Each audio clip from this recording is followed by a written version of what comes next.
സിനിമയിൽ സ്ക്രീനിലെന്ന പോലെ അല്ലെങ്കിൽ തിയേറ്റർ ഹാളിനുള്ളിൽ പ്രേക്ഷകരെ ചിരിപ്പിക്കുന്ന ഷാഫി അതേപോലെ തന്നെ കഥകളിലൂടെ നമ്മുടെ നടന്മാരെ അല്ലെങ്കിൽ ടെക്നീഷ്യൻസിനെ ഒക്കെ അങ്ങനെ ചേർത്ത് പിടിച്ച ഒരു സംവിധായകൻ കൂടിയാണ് മലയാള സിനിമയ്ക്ക് നഷ്ടമാകുന്നത്. ഹിറ്റുകളുടെ കോമ്പിനേഷനെ പറ്റിയാണ് നമ്മൾ പറഞ്ഞത്. അശ്വിനുണ്ട്.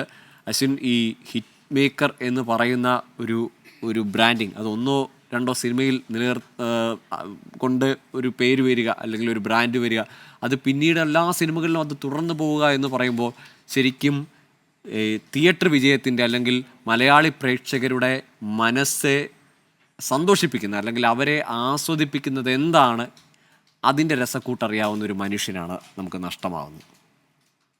തീർച്ചയായും മലയാള സിനിമയെക്കുറിച്ച് വളരെയേറെ പഠിച്ചൊരു വ്യക്തി എന്ന് വേണമെങ്കിൽ ഷാഫിയെ കുറിച്ച് നമുക്ക് പറയാനാകും. കോളേജ് പഠനകാലം ഒരു സ്കൂൾ പഠനകാലം മുതൽ തന്നെ അദ്ദേഹം ഈ കലാരംഗത്ത് സജീവമായിരുന്നു എന്നുള്ളതാണ് അദ്ദേഹവുമായി അടുത്ത ആളുകളൊക്കെ പറഞ്ഞിരുന്നത്. നമുക്ക് കഴിഞ്ഞ ദിവസങ്ങളിലെല്ലാം ആശുപത്രിയിൽ ഉണ്ടായിരുന്ന സമയത്ത് അദ്ദേഹത്തെക്കുറിച്ച് അദ്ദേഹത്തിന്റെ വളരെ അടുത്ത ബന്ധുക്കളും സുഹൃത്തുക്കളും എല്ലാം ഓർത്തെടുക്കുന്നുണ്ടായിരുന്നു. ഈ കുട്ടിക്കാലത്ത് മിമിക്രിയിലും മോണാക്ടിലും ഒക്കെ അദ്ദേഹം വളരെ സജീവമായിരുന്നു സ്കൂൾ കാലഘട്ടത്തിൽ എന്നൊക്കെ ഈ റാഫി, അദ്ദേഹത്തിന്റെ സഹോദരൻ കൂടിയ സംവിധായകൻ റാഫി സുഹൃത്തുക്കളോടൊക്കെ പറയുന്നുണ്ടായിരുന്നു. ഒപ്പം ഈ സംവിധായകൻ സിദ്ദിഖ് ഇദ്ദേഹത്തിന്റെ അമ്മാവൻ കൂടിയാണ്. അതുകൊണ്ട് ഈ മലയാള സിനിമാ രംഗത്തെ ഒരു വളരെ സജീവമായ ഒരു കുടുംബം എന്ന് വേണമെങ്കിൽ ഇവരുടെ ഫാമിലിയൊക്കെ നമുക്ക് പറയാൻ കഴിയും. അത്രത്തോളം അടുത്ത് മനസ്സിലാക്കാൻ കഴിയുന്ന ഒരു യൗവനകാലമായിരുന്നു ഷാഫിക്ക് മലയാള സിനിമയെക്കുറിച്ച് എന്നുള്ളത് അവരുടെ ആ ഒരു കാലത്തെക്കുറിച്ച് നമുക്ക് വേണമെങ്കിൽ പറയാനാകും. പിന്നീട് രാജസേനന്റെ രാജസേന ചിത്രത്തിലാണ് അദ്ദേഹം ഒരു സഹസംവിധായകനായി ആദ്യം വരുന്നത്. ദില്ലിവാല രാജകുമാരൻ എന്ന ചിത്രമാണ്. പിന്നീട് നിരവധി ചിത്രങ്ങളിൽ സഹസംവിധായകന്റെ വേഷമാണ് ഷാഫി എത്തിയിട്ടുണ്ട്.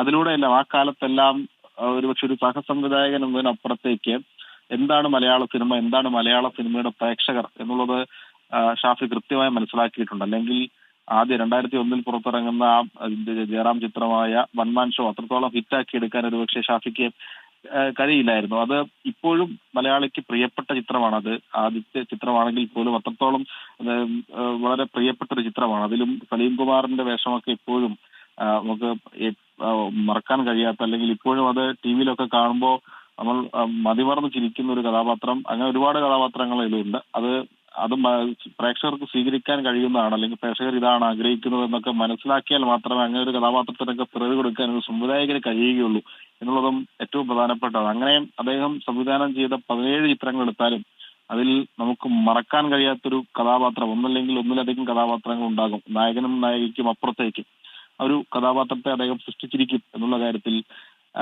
സംശയമില്ല. അങ്ങനെ പ്രേക്ഷകൻ എന്താഗ്രഹിക്കുന്നു അതിനപ്പുറം നൽകാൻ കഴിയുന്ന ഒരു സംവിധായകനായി ഷാഫി മാറിയത് അദ്ദേഹത്തിന്റെ ആദ്യ ചിത്രം മുതൽ ആ ഒരു പ്രേക്ഷകൻ ആഗ്രഹിക്കുന്നു നൽകുന്ന സംവിധായകൻ എന്നൊരു പേര് ഒരുപക്ഷെ അദ്ദേഹത്തിന് കിട്ടിയിട്ടുണ്ട്. അങ്ങനെ ഇപ്പോൾ ഷറഫുദ്ദീൻ സംസാരിച്ചപ്പോഴാണെങ്കിൽ പോലും ഈ സിനിമാ സെറ്റുകളിൽ അദ്ദേഹത്തിന്റെ പെരുമാറ്റം എങ്ങനെയായിരുന്നു എന്നുള്ളതൊക്കെ വളരെ പ്രധാനപ്പെട്ട ഒരു നടനെയും നടിയെയും ഒക്കെ ആ സെറ്റിൽ കംഫർട്ട് ആക്കുക എന്നുള്ളത് ഒരു സംവിധായകനെ സംബന്ധിച്ച് വളരെ പ്രധാനപ്പെട്ട കാര്യമാണ്. അത് അദ്ദേഹം എങ്ങനെ നിറവേറ്റി ആ ഒരു കടമ എന്നുള്ളത് അദ്ദേഹത്തിനൊപ്പം വർക്ക് ചെയ്ത ആളുകൾ പ്രധാനമായി എടുത്തു പറയുന്നുണ്ട്. മലയാളത്തിലെ എക്കാലത്തെയും ഒരു ഹിറ്റാണ് കല്യാണരാമൻ.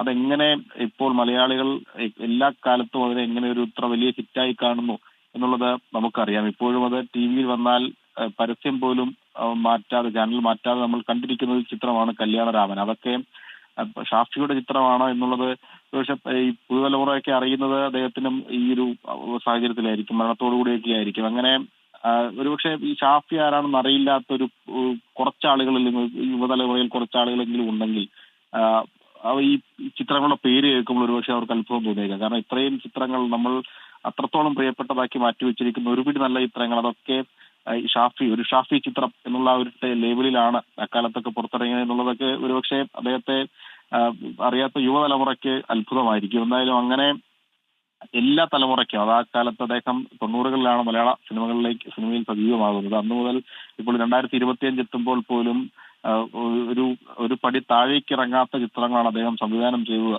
എന്നുള്ളതൊക്കെ നമ്മളെയും അത്ഭുതപ്പെടുത്തുന്ന കാര്യമാണ്. എന്തായാലും ഒരു തീരാ നഷ്ടമായ മലയാളിക്ക് ഷാഫി മാറുന്നു എന്നുള്ളതാണ് ഏറെ വേദനാജനകമായ കാര്യം. കുടുംബത്തിൽ നിന്ന് അല്ലെങ്കിൽ ജനിച്ചു വീണത് തന്നെ സിനിമ സഹോദരൻ്റെ അല്ലെങ്കിൽ സിനിമയുമായി ബന്ധപ്പെട്ട് നിൽക്കുന്ന അമ്മാവൻ്റെ ഒക്കെ ശിക്ഷണത്തിലോ അല്ലെങ്കിൽ അവരുടെയൊക്കെ കലാപ്രവർത്തനങ്ങൾ കണ്ടു വളർന്നു വന്ന ആളാണ് റാഫി. ഈ മെക്കാട്ടിനിലെ റാഫിയുടെ സഹോദരൻ, സിദ്ദിഖ് ലാൽ കൂട്ടുകെട്ടിലെ സിദ്ദിഖ് അമ്മാവനായിരുന്നു ഷാഫിക്ക്. അങ്ങനെ കുടുംബം തന്നെ ഒരു സിനിമയുമായി ബന്ധപ്പെട്ട നിന്ന കുടുംബമാണ്. സ്കൂൾ പഠനകാലം മുതൽ തന്നെ ഷാഫി സിനിമ കലാപ്രവർത്തനങ്ങളിലൊക്കെ സജീവമായിരുന്നു. ഏറെക്കാലം സഹസംവിധായകനായും ഒക്കെ പ്രവർത്തിച്ച ശേഷമാണ് 2001 ഒരു സ്വതന്ത്ര സംവിധായകനായി എത്തുന്നത്. അശ്വിനി പറയുമ്പോൾ ഈ സിനിമകളുടെ ഒരു കാലയളവെടുത്താൽ 2000 മുതൽ ഇങ്ങോട്ട് ഒട്ടുമിക്ക വർഷങ്ങളിലും ഷാഫിയുടെ ഒരു സിനിമയുണ്ടായിരുന്നു. ചില വർഷങ്ങളിൽ അത് 2 സിനിമയുണ്ടായിരുന്നു. പക്ഷേ ഈ 2010-12 വരെയൊക്കെയുള്ള എല്ലാ വർഷം എടുത്താലും ആ എല്ലാ വർഷവും ഒരു ഷാഫി ഹിറ്റ് ഉണ്ടായിരുന്നു മലയാളത്തിലെന്നത് ശ്രദ്ധേയമാണ്. ഈ ഹിറ്റുകളുടെ കാര്യം നമ്മൾ പറയുമ്പോഴും നർമ്മം ചിരിപ്പിക്കുന്നു അല്ലെങ്കിൽ ചിരി വിതറി എന്നൊക്കെ പറയുമ്പോൾ പോലും പല കഥാപാത്രങ്ങളും ചിരിയോടൊപ്പം തന്നെ ചിന്തിപ്പിക്കുക അല്ലെങ്കിൽ അതിനപ്പുറത്ത് തന്നെ നൊമ്പരപ്പെടുത്തുന്ന രംഗങ്ങളും ഉണ്ട്. ഇപ്പോൾ നമ്മൾ ഈ പറഞ്ഞ കല്യാണരാമനായാലും പുലിവാൽ കല്യാണത്തിലൊക്കെ എടുത്താലും ഇതിൽ രസകരമായ നിമിഷങ്ങൾക്കൊപ്പം തന്നെ സങ്കടവും സന്തോഷവും അങ്ങനെ സമ്മിശ്രമായ വികാരങ്ങളിലൂടെ മലയാളികളെ എടുത്ത് അമ്മാനമാടിയിട്ടുണ്ട്, മലയാളി പ്രേക്ഷകരെ എടുത്ത് അമ്മാനമാടിയിട്ടുണ്ട് ഈ സിനിമകളൊക്കെ.